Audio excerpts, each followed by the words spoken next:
Hey there, I'm inviting you to visit SheriKHoff.com. That's SheriKayehOff.com for a new free advanced masterclass because you want to use your gifts, make money, and make a difference with your business while living with more ease, flow, and joy. In this masterclass, you'll learn how to measure your success in business by the amount of ease, flow, and joy you experience in your business. You'll design your business around your lifestyle instead of your lifestyle around your business. You'll transform your life and your business. You'll discover how to make changes in your vision and your biz model to earn the income you really want and help the people you want without the stress and constant hustle. You'll develop and strengthen your intuition in your business to help you choose the best strategies, learn why people fail in business and how you can overcome it. You'll also find out the best way to focus on marketing, and you'll discover that something extra. So head on over to Sheri K. Hoff, SheriKayehOff.com, and you'll scroll down and there right in the middle of the page, it'll say Biz Growth Masterclass, and you want to sign up for that. And you will absolutely love it.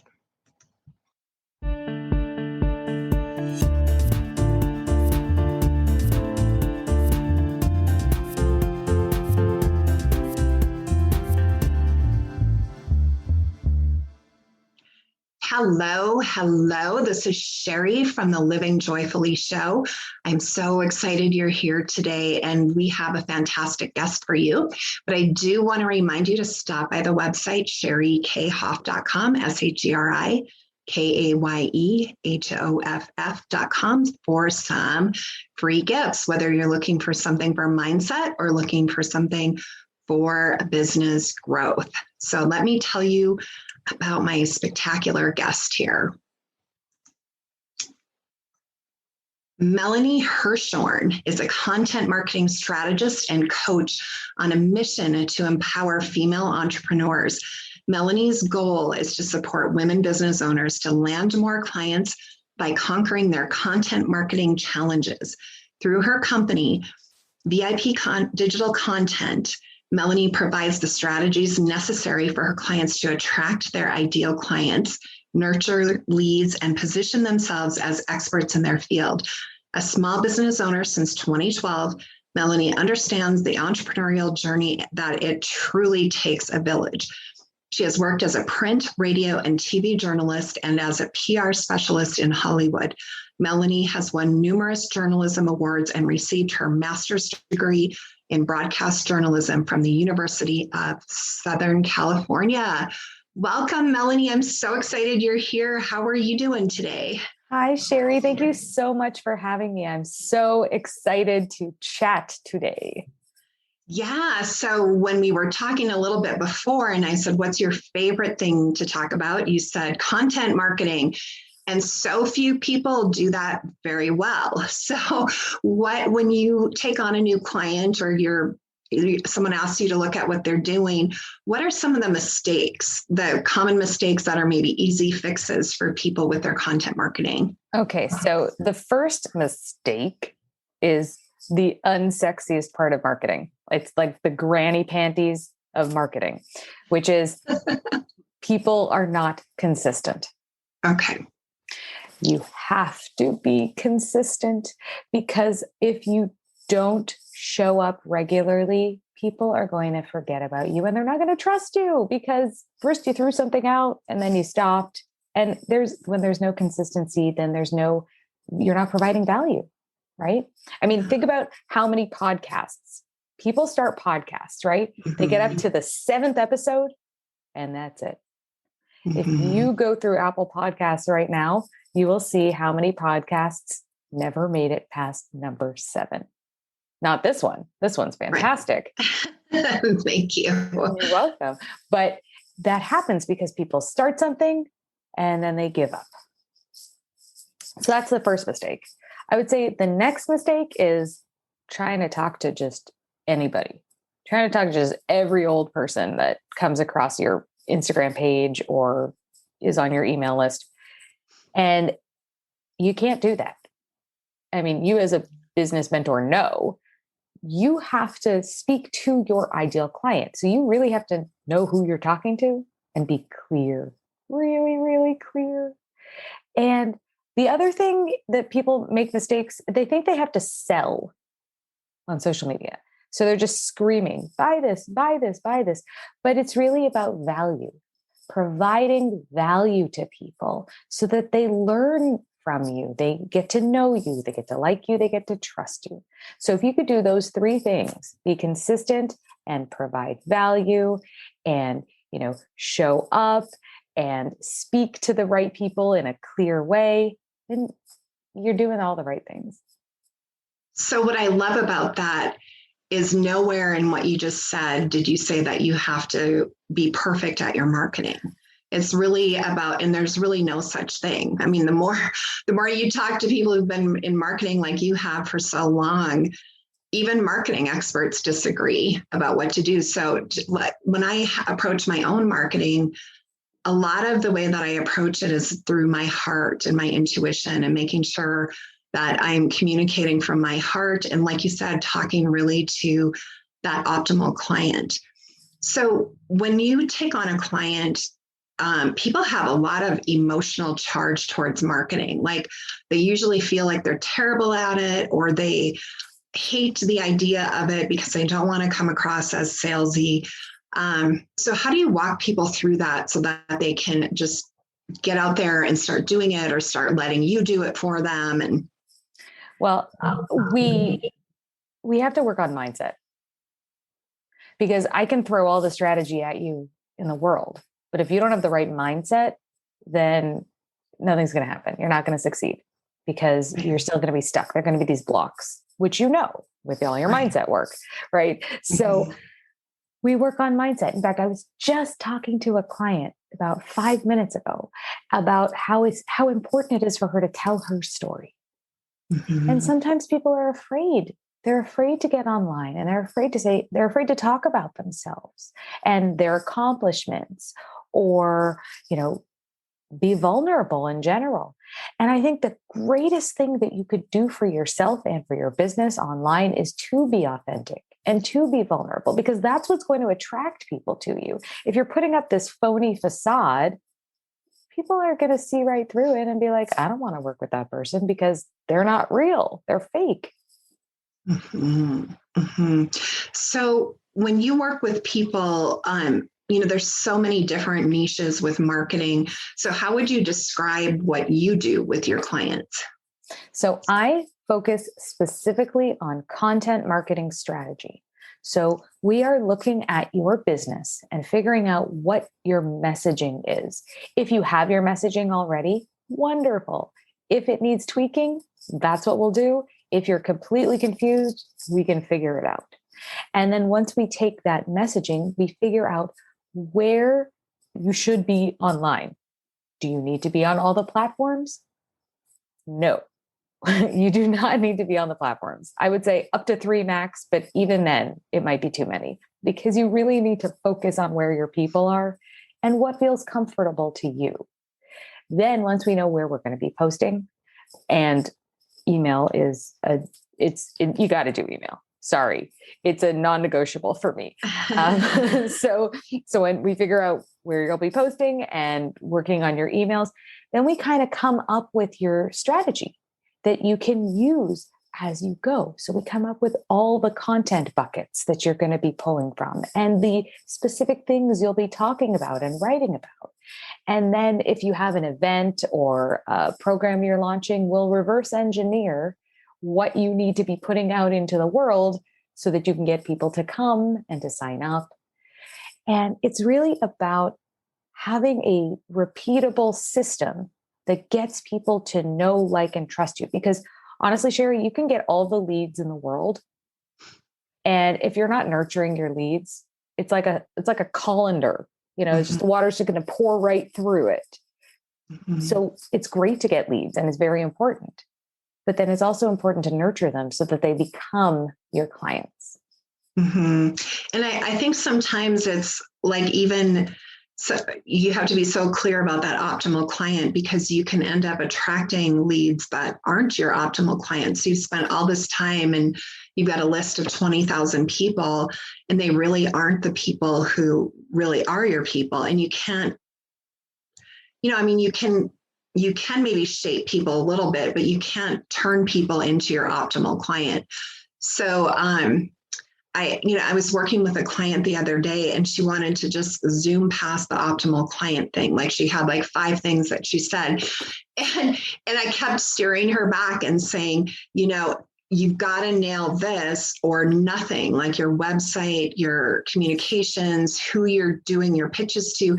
Nothing else is going to work that well. And you'll have to come back and do it over again because you didn't spend the time now. And so many people dismiss that as such a simple thing. They're like, well, my person is this, this, and this. Well, your person is probably 30 to 50 psychological characteristics and behaviors, and they hang out really in unique places. So I love that you're so focused on the optimal client. One thing when I work with people, I notice, okay, when people are first coming in, they're into business, they're insecure, but they're open, like, what am I about? And then people who've been in business for a while, and I could put myself in that bucket too at different times, right? Because I've been doing this since 2007, where you've been doing so many things and piecing things together, and you realize, oh, this isn't really cohesive, or I'm doing a lot of extra work, or I've lost track of what my main focus is. And I think, people who maybe started their business accidentally, but we call them accidental entrepreneurs. They just happen to be really good at something and, found a tribe and they're successful, but then to scale, they've got to have that cohesiveness. So speak to that person who's, been in it for like 3 to 7 years, and they're trying to scale, and they're like, I have stuff all over the place. I totally love that you bring this up, because that piecemeal thing, it just doesn't work in this day and age.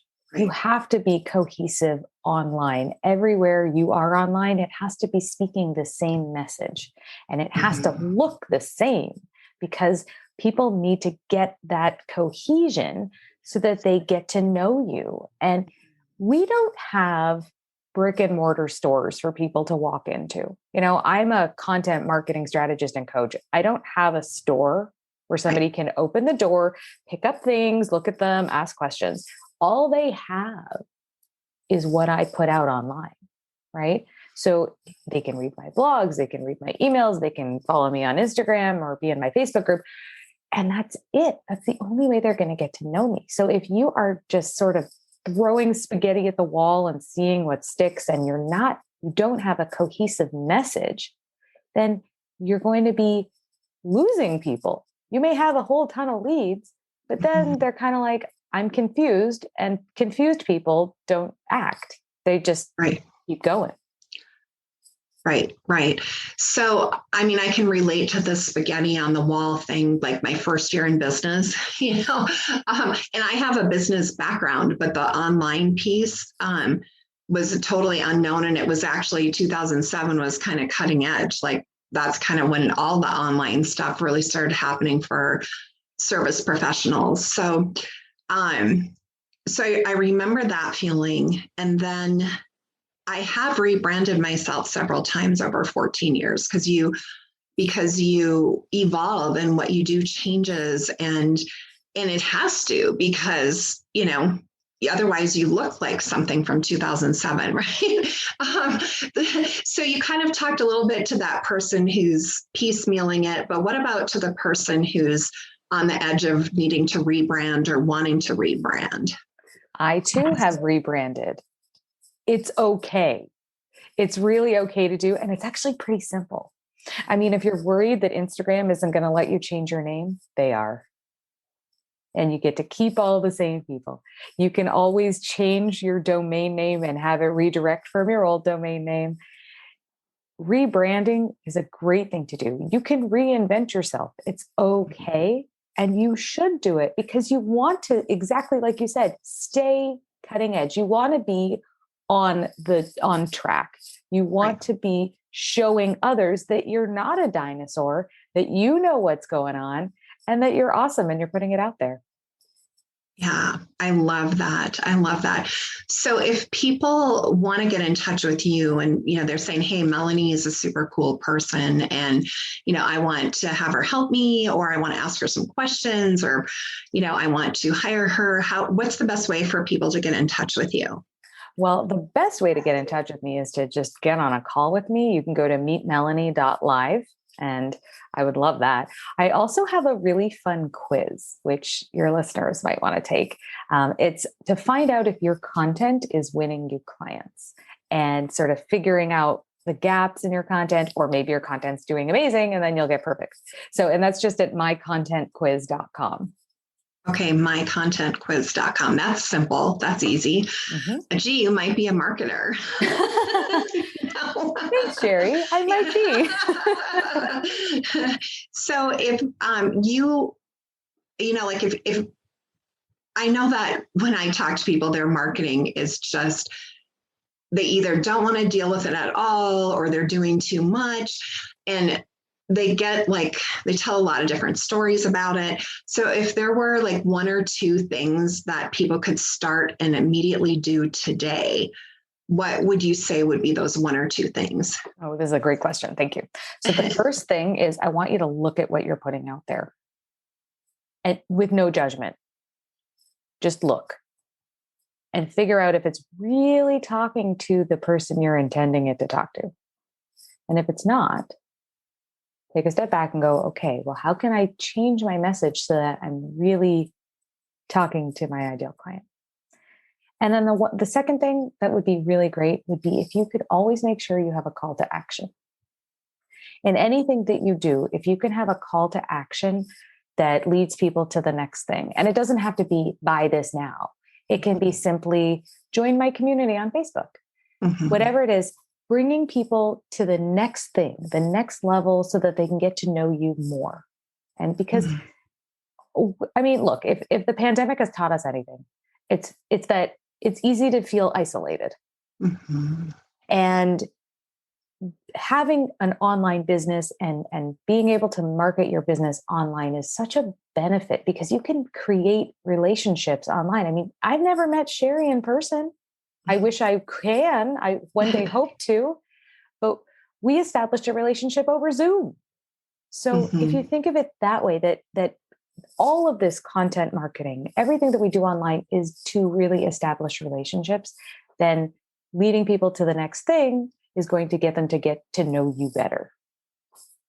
Wow, that is just so well said. And I think it gives everyone listening hope that, it can get figured out. And it's also not a thing that ever ends. You don't figure it out and then never think about it again. It's kind of it's a daily, weekly, monthly thing where you're, how can I hone this even more? So, well, I really appreciate you here today. I know that just in this short time, you've given such value to our listeners.